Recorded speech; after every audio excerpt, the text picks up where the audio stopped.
Have you ever noticed what happens the moment you set a boundary with someone? They test it. Not gradually, not respectfully, immediately and deliberately. You say, "I won't tolerate being yelled at anymore," and suddenly they're raising their voice to see what you'll do about it. You establish, "I don't respond to work messages after 8 p.m., and the next evening you get 3 urgent texts that could have waited until morning. Most people think this testing phase is accidental, emotional, or personal. But Machiavelli understood something darker. Boundary testing is strategic, calculated, and reveals the true nature of power dynamics in human relationships. Machiavelli wrote, "Men judge generally more by the eye than by the hand, for everyone can see and few can feel." Everyone can see your boundary. Few can feel whether you'll actually enforce it. And that's exactly what they're testing. Machiavelli spent his life studying power, how it's gained, maintained, and lost. His most disturbing discovery? People don't respect boundaries. They respect power, and boundaries without power are just suggestions that people feel free to ignore. When you set a boundary, you're making a power move. You're declaring that your limits matter more than their convenience. Machiavelli understood that power shifts create anxiety. People who benefited from your previous lack of boundaries will immediately move to restore the status quo. He wrote, "Whoever desires to found a state and give it laws must start with assuming that all men are bad and ever ready to display their vicious nature." This sounds harsh, but Machiavelli wasn't being cynical. He was being realistic. People aren't inherently evil, but they are inherently self-interested. When your boundary conflicts with their interest, they'll test whether you mean it. Here's what Machiavelli observed about human nature. People push boundaries not because they hate you, but because they're gathering information. They're asking, "Is this person serious? Will they follow through? How much can I get away with before they actually do something?" Machiavelli wrote, "It is much more secure to be feared than to be loved." But he didn't mean you should be cruel. He meant that people need to understand there are consequences for crossing your boundaries. Without consequences, boundaries become meaningless. This is why the testing phase is so crucial. How you respond during the first few tests determines whether your boundaries will be respected or ignored for the remainder of the relationship. Let's examine the most common boundary tests and what they reveal. The immediate pushback test. They argue with your boundary the moment you set it. That's unreasonable. You're being too sensitive. Everyone else is fine with this. They're testing whether your boundary can be negotiated away through pressure. This is their attempt to restore the previous power dynamic through verbal force. The escalation test. They do the exact thing you just said you won't tolerate, but worse. If you said no yelling, they scream. If you said no interrupting, they talk over you completely. They're testing whether you'll enforce consequences or just repeat your boundary louder. This is deliberate provocation designed to see if your enforcement matches your words. The exception test. I know you said you don't lend money, but this is different. I know you don't work weekends, but this is urgent. They're testing whether your boundary has loopholes they can exploit. They want to discover if your limits are absolute or if the right circumstances can override them. The timing test. They violate your boundary when you're tired, stressed, or distracted. They're testing whether your enforcement depends on your mood, energy level, or circumstances. This reveals whether your boundaries are consistent or conditional. The guilt test. I can't believe you won't help me. You've really changed. The old you would have understood. They're testing whether emotional manipulation can override your boundary.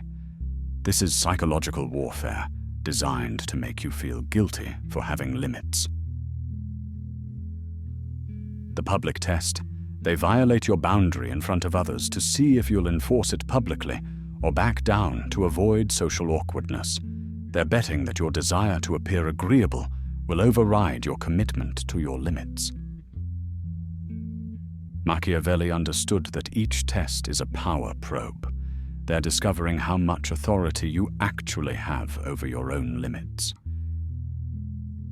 Here's the crucial insight. People don't test boundaries because they think you're weak. They test boundaries because they're trying to determine if you're weak. Machiavelli wrote, "The lion cannot protect himself from traps, and the fox cannot defend himself from wolves.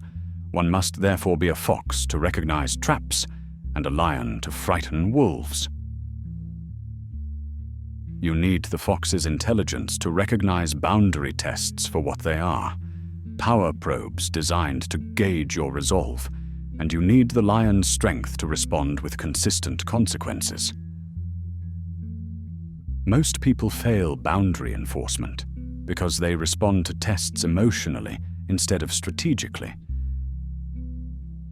They get angry, defensive, or hurt. They repeat their boundary louder. They explain why the boundary exists. But Machiavelli would say, you're answering the wrong question. They're not asking, why do you have this boundary? They're asking, what happens if I ignore this boundary? Your answer should be immediate, consistent, and memorable. When someone tests your boundary, don't explain, defend, or negotiate. Demonstrate.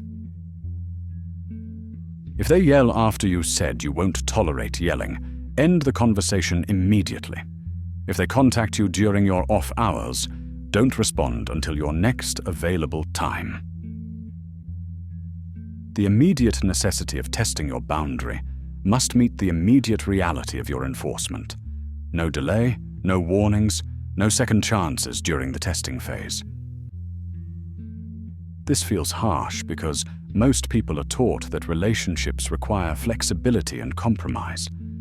But Machiavelli understood that boundaries aren't relationship negotiations. They're personal declarations of what you will and won't accept. Here's what Machiavelli observed about power. It must be demonstrated to be believed. You can't just say you have boundaries. You have to show that violating your boundaries produces immediate, predictable consequences. Machiavelli wrote, "Hatred is acquired as much by good works as by evil works." Some people will hate you for having boundaries. They'll call you rigid, selfish, or difficult.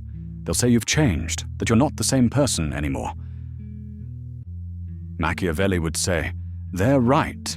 You're not the same person. You're someone who values their own limits enough to enforce them." The people who hate your boundaries are usually the people who benefited most from your lack of boundaries. Their resistance isn't about your relationship. It's about their access to you on their terms.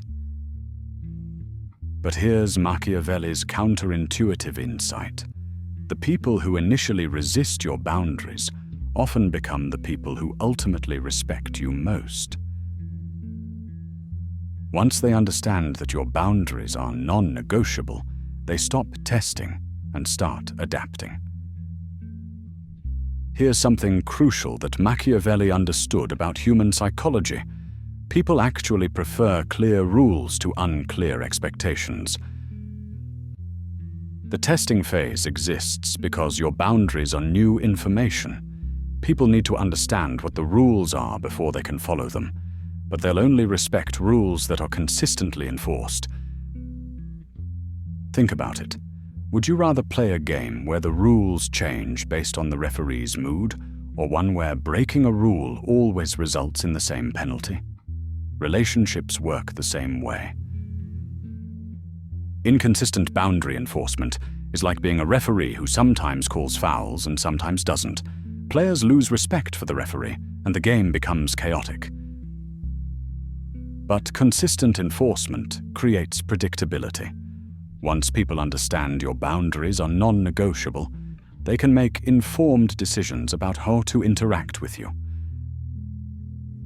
Machiavelli observed that people fear uncertainty more than firm boundaries. A clear no is less stressful than a maybe that depends on circumstances beyond their control.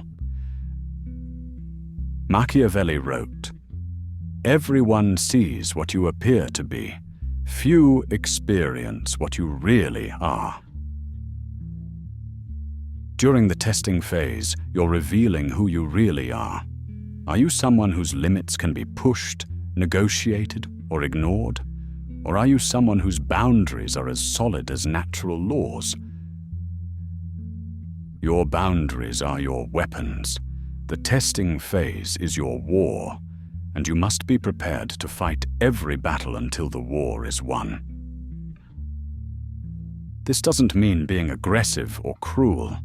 It means being absolutely consistent in your enforcement until people understand that testing your boundaries is futile.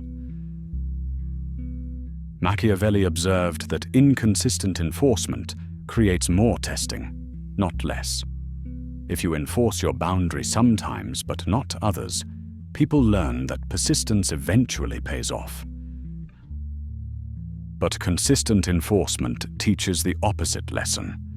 Testing this person's boundaries is a waste of time and energy. Here's Machiavelli's insight on timing. The testing phase is when you establish your reputation for the entire relationship. People form lasting impressions of your resolve during these early tests. If you pass the tests by maintaining your boundaries consistently, future violations become rare. If you fail the tests by being inconsistent or backing down, future violations become constant because people understand your boundaries don't really matter. Let's talk about the most dangerous mistake people make during boundary testing: explaining themselves endlessly. Machiavelli understood that over-explanation signals weakness. When you justify your boundaries repeatedly, you're suggesting they're open for debate.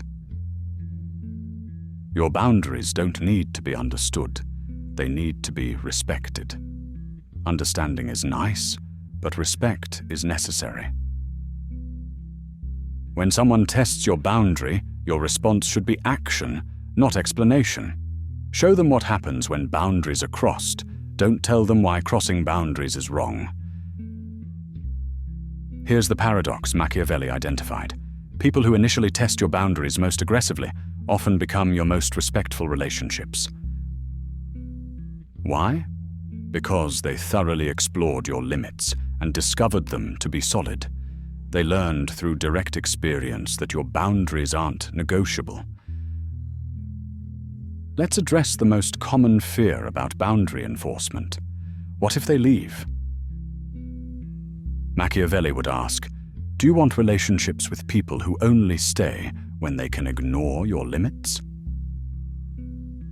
If someone leaves because you won't let them violate your boundaries, they were never truly in relationship with you. They were in relationship with their ability to disregard your needs. Machiavelli understood that authentic relationships can only exist between people who respect each other's limits. Everything else is just mutual exploitation disguised as connection. But here's what happens more often. People don't leave, they adapt. After the testing phase ends, they learn to work within your boundaries.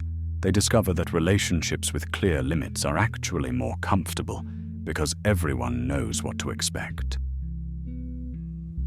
Here's Machiavelli's final insight on boundaries. They're not about controlling other people. They're about governing yourself. He wrote, "He who wishes to be obeyed must know how to command." Your boundaries are commands you give to yourself about what you will and won't accept. Other people's behavior is information that helps you decide how to respond according to your own rules. When someone tests your boundary, they're not really testing you. They're giving you an opportunity to demonstrate your commitment to your own standards. Machiavelli understood that self-governance is the foundation of all other forms of power. People who can't govern themselves can't effectively govern their relationships, their careers, or their lives. The testing phase reveals whether you can govern yourself under pressure. Can you maintain your standards when they're challenged? Can you enforce your limits when it's uncomfortable? So when someone tests your boundary, remember Machiavelli's teaching. They're not testing your boundary. They're testing your character. They're asking, is this person governed by their own values, or can external pressure override their internal standards?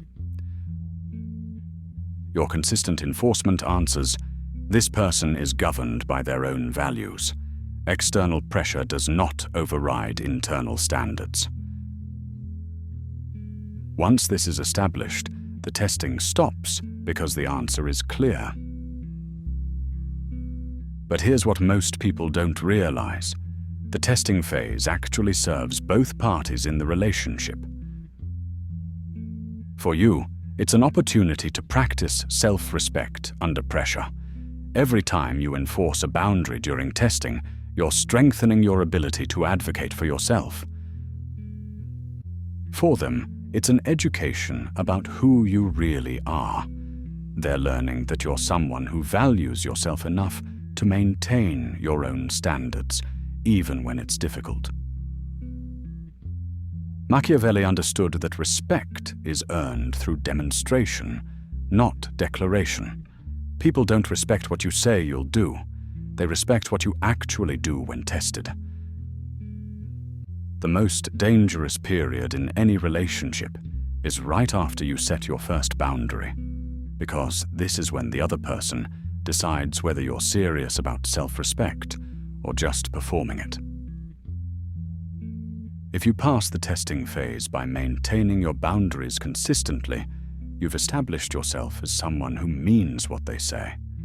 Future interactions become much smoother because people understand your limits are real.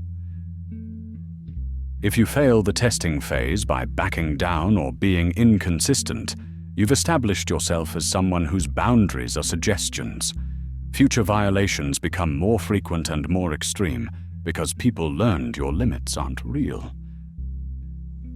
The testing phase is when people discover what you really are beneath what you appear to be. Are you someone with genuine limits, or someone who performs having limits while actually being infinitely flexible? Here's what Machiavelli would say to anyone afraid of setting boundaries because of potential testing. The testing is going to happen anyway. People are already testing your limits. They're just doing it gradually, subtly, and continuously, because you've never clearly defined what those limits are. By setting explicit boundaries, you're forcing the testing phase to happen quickly and obviously, so you can address it directly. Machiavelli wrote, "It is better to be impetuous than cautious." It's better to face intense boundary testing temporarily than to endure permanent boundary erosion gradually. Every boundary you set will be tested. Every limit you establish will be challenged. Every standard you maintain will face resistance. This isn't a flaw in the system. It's how the system works. The testing phase isn't something to fear or avoid. It's something to expect, prepare for, and use as an opportunity to demonstrate your commitment to your own well-being. Be the fox who recognizes boundary testing for what it is, a predictable response to power shifts that requires strategic, consistent enforcement. Be the lion who demonstrates that your boundaries have teeth and that testing them produces immediate, memorable consequences. The people who pass the testing phase by learning to respect your boundaries are the people who can truly love you, not just their ability to access you on their terms, but you as a complete person with your own needs, limits, and standards. The people who fail the testing phase by refusing to respect your boundaries are revealing that they preferred relationships where your needs didn't matter. Machiavelli would say, "Let them fail. Let them leave. Let them be upset." Their reaction to your boundaries is information about their character, not yours. Your job isn't to make everyone comfortable with your limits. Your job is to maintain those limits consistently so that the people who can respect them know where they stand. The testing phase is temporary. Your self-respect is permanent. Choose accordingly. If this perspective on boundaries and human nature resonates with you, subscribe for more insights into the psychology of power and self-governance. Share your experience in the comments. Which boundary test surprised you most, and how did you handle it? Remember, they'll test you the moment you set a boundary, but your response to that test determines whether you'll be respected or ignored for the rest of the relationship. The choice is yours, but the testing is inevitable. Make sure you're ready.